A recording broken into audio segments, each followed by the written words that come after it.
السلام علیکم students, welcome to my channel ویژو شارٹ لیکچرس۔ تو آج میں ڈسکس کروں گی آپ کے ساتھ سوشیولوجی 101 کا لیکچر نمبر 5۔ تو لیکچر نمبر 4 تک ہمارے کمپلیٹ ہو گئے اور آج ہم لیکچر نمبر جو 5 ہے اس کو ریڈ کریں گے۔ تو سب سے پہلے ہم اپنی اسکرین پہ لیکچر نمبر اپنا 5 اوپن کر لیں۔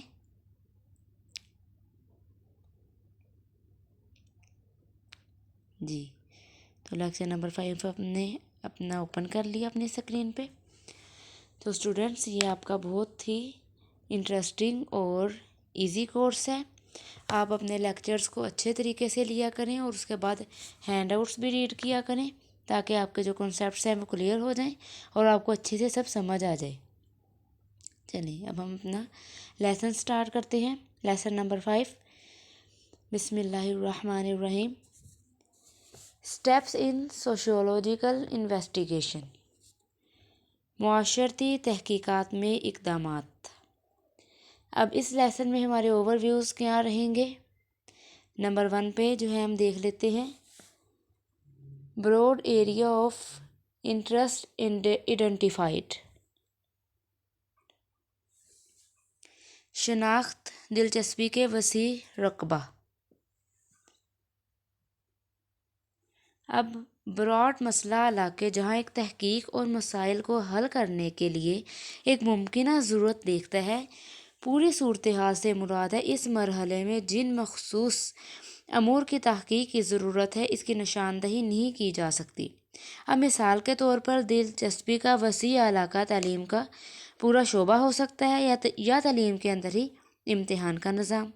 اب طالب علم کا اساتذہ کے تعلقات، نصاب سے متعلق جو سرگرمیاں ہیں، اس کے بعد کورس کے مندرجات اور اسی طرح کی باتیں ہو سکتی ہیں۔ اب تعلیم کے وسیع علاقے کے اندر مختلف یونیورسٹیوں کے گریجویٹ امتحان میں طلباء کی جو بڑے پیمانے پر ناکامی کے بارے میں ایک مشاہدہ دیکھیں۔ اسی طرح کی شناخت افراد کے تجربات اور یا عام مشاہدات پر مبنی ہو سکتی ہیں، جس میں کسی کو یہ احساس ہو سکتا ہے کہ صورتحال میں جو ہے بہتری لانے کے لیے کچھ خاص تبدیلیاں رونما ہونے کی ضرورت ہے۔ اب اسٹوڈنٹس، آپ کو جو ہے وہ کویسچن آپ کا آ سکتا ہے شارٹ یا لانگ کسی بھی فارم میں، کہ جو اسٹیپس ان سوشیولوجیکل انویسٹیگیشن میں جو امپورٹنٹ پارٹس ہیں وہ بتائیں یا اس کو اپنے ورڈز میں ڈسکرائب کریں۔ تو اس کے جو پوائنٹس ہیں، یہ جو سٹارٹ میں دیے اوور ویوز پوائنٹس، اس کو آپ اپنے مائنڈ میں رکھیں اور اس کی جو ڈفرینس ہی جو ڈیفینیشنز ہیں اور جس کی جو شارٹس ڈیفینیشنز ہیں وہ اپنے مائنڈ میں رکھیں۔ ایزی، جس طرح سے آپ کو ایزی رہے کہ آپ کے مائنڈ میں رہے، آپ کو یاد رہے، ویسے آپ اس کو اپنے مائنڈ میں رکھا کریں۔ اور اگر آپ اپنے نوٹ بک اگر ایک بنا لیں کہ جس میں آپ اپنے امپورٹنٹ جو پارٹس ہیں وہ لکھ لیں، اس طرح پھر آپ کو جو ہے میڈز اور فائنل میں بہت ایزی رہے گا۔ چلیے اب ہم اپنا نیکسٹ پوائنٹ دیکھ لیتے ہیں۔ اب نیکسٹ پوائنٹ ہمارا ہے ایکسپلوریشن۔ ٹھیک ہے، اب ایکسپلوریشن میں وہ کیا بتا رہے ہیں؟ ریسرچ یا مشاورت۔ اب اس اقدام میں مشاہدہ کیا گیا ہے اس مسئلے پر جو ہے ابتدائی معلومات جمع کرنا شامل ہے۔ اب گریجویٹ سطح پر طلباء کی بڑے پیمانے پر ناکامی کی ہماری مثال کے طور پر یہ محکمہ تعلیم کے متعدد افراد، اساتذہ، معائنہ کار اور جو ہے منتظمین، طلباء اور ساتھ ہی ان کے والدین کے ساتھ موجودہ وجوہات کی معلوم شدہ وجوہات کی کھوج سے غیر رسمی مشاورت کر کے کیا کیا جا سکتا ہے۔ صورتحال اضافی طور پر کوئی انٹرنیٹ پر کیا جا سکتا ہے اور دیکھ سکتا ہے کہ اس معاملے سے متعلق کچھ سابقہ جو مطالعات قومی یا بین الاقوامی سطح پر کی گئی ہیں۔ مطلب کہ وہ پھر تحقیق کرتے ہیں والدین کو بلا کر اور ٹیچرز کو بلا کر، اور جو پورا ان کا جو پوری اس کی ایک جماعت ہوتی ہے جو اس کے بارے میں کام کرتی ہے، تو پھر وہ آپس میں مل کر مشورہ کرتے ہیں کہ کیا وجہ ہے کہ جو اتنے اچھے مارکس نہیں آئے۔ اب نیکسٹ پوائنٹ ہمارا 3 ہے پرابلم ڈیفینیشن، مسئلہ کی تعریف۔ اب مسئلے کی تعریف یا مسئلے کا بیان جیسا کہ اس کا اکثر حوالہ دیا جاتا ہے، اس سوال یا مسئلے کا واضح، قطعی اور پیچیدہ بیان ہے جس کا جواب یا حل تلاش کرنے کے مقصد سے تفتیش کرنا ہے۔ ہماری مثال میں مسئلے کی تعریف گریجویٹ سطح پر طلباء کی اس طرح کے بڑے پیمانے پر ناکامی کی وجوہات تلاش کرنے کے لیے ہو سکتی ہے۔ اب 4 پوائنٹ پہ ہے تھیوریٹیکل فریم ورک، نظریاتی فریم ورک۔ اب نظریاتی فریم ورک تمام معلومات کو منطقی انداز میں مربوط کرنے کی ایک کوشش ہے تاکہ مسئلے کے ذمہ دار عوامل کو تصور اور تجربہ کیا جا سکے، یا اسی اقدام میں اہم عوامل کا جائزہ لیا جاتا ہے کہ ان کی شراکت یا اثر اور رسوخ کے بارے میں یہ وضاحت کرنے میں کہ مسئلہ کیوں ہوتا ہے اور اسے کیسے حل کیا جا سکتا ہے۔ اس کے بعد مختلف عوامل جو ہیں اس کے درمیان شناخت شدہ انجمنوں کا جال نظریاتی طور پر اس جواز کے ساتھ بنے ہوں گے کہ وہ مطالعے کے تحت ہونے والی پریشانی کو کیوں متاثر کر سکتے ہیں۔ اب اس لیے جو ہے اس مطالعے کو نظریاتی نمونہ ملے گا۔ اب جو ہمارا نمبر 5 پوائنٹ ہے ہائپوتھیٹس ریسرچ کویسچن۔ اب فرضی تصور اور تحقیقی سوال، ریسرچ کویسچن، تحقیقی سوال۔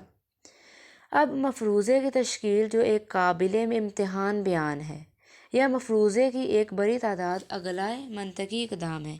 عوامل متغیر کے مابین ایسوسی ایشن کی نظریاتی نیٹ ورک سے کچھ قابل فہم مفروضے یا فرضی تصورات پیدا کیے جا سکتے ہیں۔ اب مفروضے کی جگہ ایک تحقیق یا سوال کی تشکیل کے لیے بھی تشکیل دیا جا سکتا ہے۔ مثال کے طور پر موجودہ امتحان نظام کے سبب طلباء کی بڑے پیمانے پر ناکامی ہے۔ کیا طلباء کے مطالعے کے موجودہ نمونوں کی وجہ سے بڑے پیمانے پر ناکامی ہے، یا اور بہت سے سوال جو ہے وہ کیے جا سکتے ہیں کہ کیا اس کی وجہ ہے۔ اب ریسرچ ڈیزائن، اب اس مرحلے پر محقق ڈیٹا اکٹھا کرنے کے طریقہ کار کی مدد کرتا ہے جس کی مدد سے وضع شدہ جو مفروضے کی جانچ کی جا سکتی ہے یا سوالات کے جوابات مل سکتے ہیں، اور جو محقق ہیں وہ واضح طور پر جو ہے بتا سکتے ہیں کہ کیا وجہ ہے۔ اب اس پورے چیپٹر میں آپ دیکھیں اسٹوڈنٹس کہ یہی بتایا گیا ہے ایک مثال کے طور پر کہ کس طرح ایک بات پہ ریسرچ کی جا سکتی ہے، کہ اب پورا جو ہے ایک دیکھا جاتا ہے کسی چیز کا رزلٹ دیکھا جاتا ہے کہ ایف اے یا گریجویشن کا یا میٹرک کا کہ کسی بھی کلاس کا، تو اگر وہ اچھا نہ آئے تو پھر ڈفرینٹ طریقے سے اس کو دیکھا جاتا ہے اور اس کو حل کرنے کی کوشش کی جاتی ہے کہ کیا وجہ ہے۔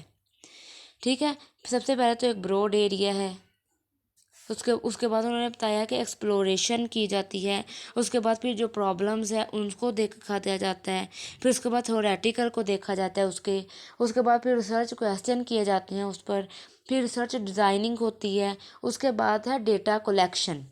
ٹھیک ہے، ڈیٹا کلیکشن اس میں جو بھی کہ پچھلے ڈیٹے کو دیکھا جاتا ہے کہ کیا وجہ ہے، کہ کس وجہ سے جو ہے ان کا رزلٹ خراب آیا، کیا پہلے بھی ایسا ہوا ہے، کیا وجہ ہے، پھر اس کو دیکھ کر پھر اس کو جو ہے وہ کریکٹ کرنے کی جو ہے کوشش کی جاتی ہے۔ اب 7 پوائنٹ پہ ہے ڈیٹا کلیکشن، اس کے بعد ہے testing the hypothesis answering question. اب اس میں ٹیسٹنگ پر پرکھ جو ہے اس کو دیکھا جاتا ہے اور اس کے جو ہے سوال جواب لیے جاتے ہیں۔ اب اس کے اعداد و شمار اس کے بعد جمع کیا گیا ہے کہ ایک بار جب یہ کارروائی کی جائے اس کے کرنے کے لیے کیا تجزیہ کیا اور پر جو اختیار طبقات کا تجربہ کیا ہے، اسی اعداد و شمار کو استعمال یہ دیکھنے کے لیے کیا جا سکتا ہے کہ تحقیق کے سوالات کے جوابات جو ہیں وہ کس حد تک تلاش کرنا ممکن ہے۔ تو اس طرح پھر یہ سب کچھ کیا جاتا ہے۔ اب نیکسٹ پوائنٹ ہمارا ہے رپورٹ رائٹنگ۔ پھر جب سب کچھ یہ ہو جاتا ہے، یہ سب جو مراحل سے گزر جاتے ہیں، جو سب سٹیپس ہو جاتے ہیں، اس کے بعد جو لاسٹ پوائنٹ آتا ہے رپورٹ رائٹنگ، کہ دیکھ لیا کیا کیا وجہ، اس کے بعد ایک فائنل رپورٹ بنتی ہے۔ وہ رپورٹ رائٹنگ میں دیکھ لیتے ہیں کیا وہ بتا رہے ہیں۔ پھر رپورٹ جو تحریر کی جاتی ہے، رپورٹ تحریر آخری مرحلہ ہے جس میں توقع کی جاتی ہے کہ تحقیق کے اس عمل کو انجام دینے کے لیے اٹھائے گئے ہر ایک قدم کے بارے میں معلومات ہوں گی۔ اب مطالعے کے نتائج کی بنیاد پر کوئی بھی ہماری مثال میں طلباء کی بڑے پیمانے پر ناکامی میں کرنے والی ریکومنڈیشن قوتوں کی تشخیص کر سکتا ہے۔ اس تشخیص کو مسئلے کے حل کے لیے سفارشات پیش کرنے کے لیے استعمال کیا جائے گا۔ اب ہم نے دیکھ لیا پورا کہ کیا ہوتا ہے کہ اگر کوئی پرابلم آ جائے تو اس کو کس طرح سے حل کیا جا سکتا ہے۔ اب انہوں نے ایک جو ہے اگزامپل دے دی ہے اسٹڈی پر کہ گریجویشن پر دے دیا، اسی طرح ایف اے یا اور بھی کوئی بھی مسئلہ ہو سکتا ہے کہ کوئی یا حکومت میں کوئی پرابلم ہو گیا تو پھر وہ پیچھے جو ہے ڈیٹا وہ دیکھتے ہیں اور جو آگے جو چل رہا ہے اس کو دیکھ کر جو ہیں ان کی کانفرنس ہوتی ہیں، پھر وہ پورا جو ہے ایک ڈیٹا ایک رپورٹ تیار ہوتی ہے۔ ٹھیک ہے اسٹوڈنٹس، تو مجھے امید ہے کہ آپ کے جو کنسیپٹس کلیئر ہو گئے ہوں گے۔